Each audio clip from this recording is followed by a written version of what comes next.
enjoy walking in the countryside, but it's very depressing when you find rubbish in even the most remote places. Anstey's Cove, Devon. The helmets and life jackets are necessary protection on this mission to find and retrieve inaccessible litter from one of our most rugged bits of coastline. It's an extreme litter pick, and that means scrambling, kayaking and jumping.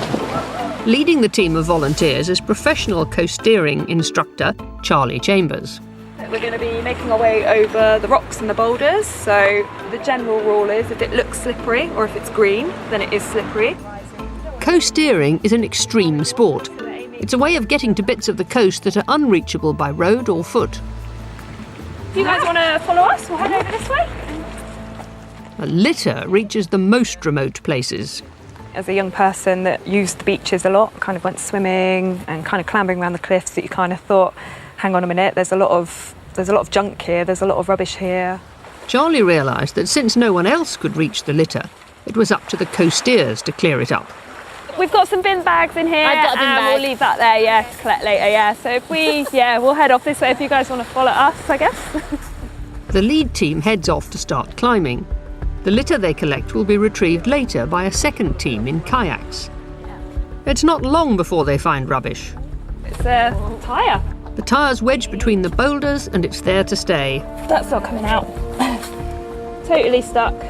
Some litter was blown by the wind, some carried by the sea. Nice bottle there.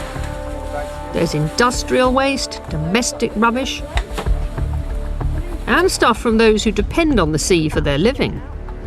There's a bit of fishing net actually there, just behind you.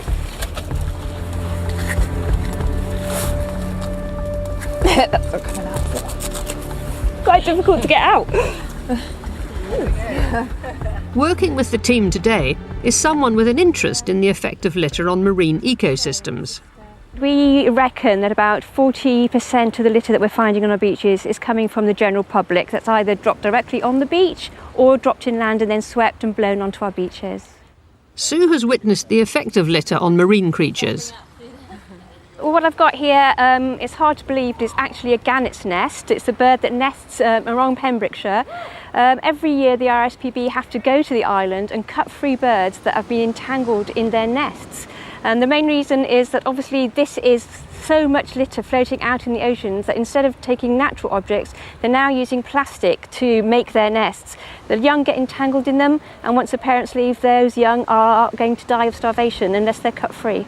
One of the unfortunate creatures that we cut free, this kind of twine was wrapped so tightly around its leg that when I cut the twine off, its leg fell off as well, because the blood supply had been cut off from its leg. It was still alive, so we let it go, so we're hoping that somewhere in the world there's a one-footed gannet still flying around.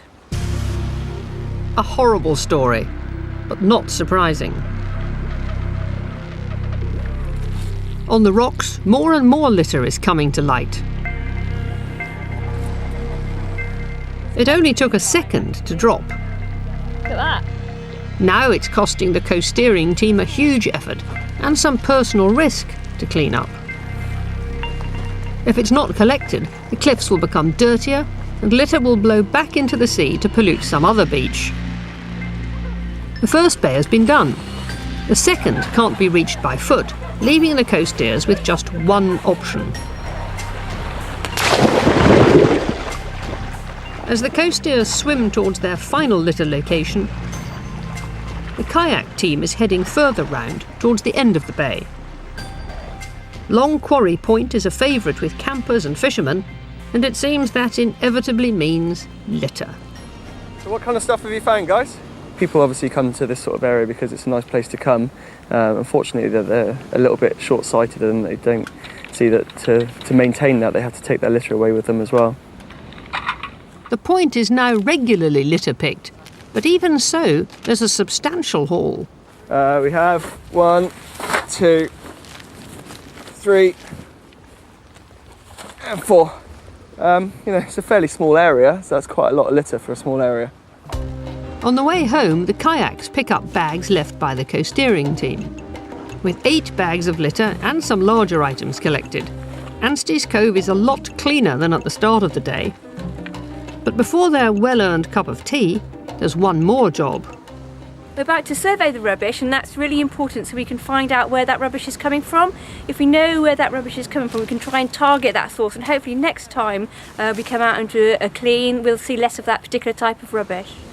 Sue's survey makes the coasteers realise that as well as looking hideous now, litter will cause problems for years to come.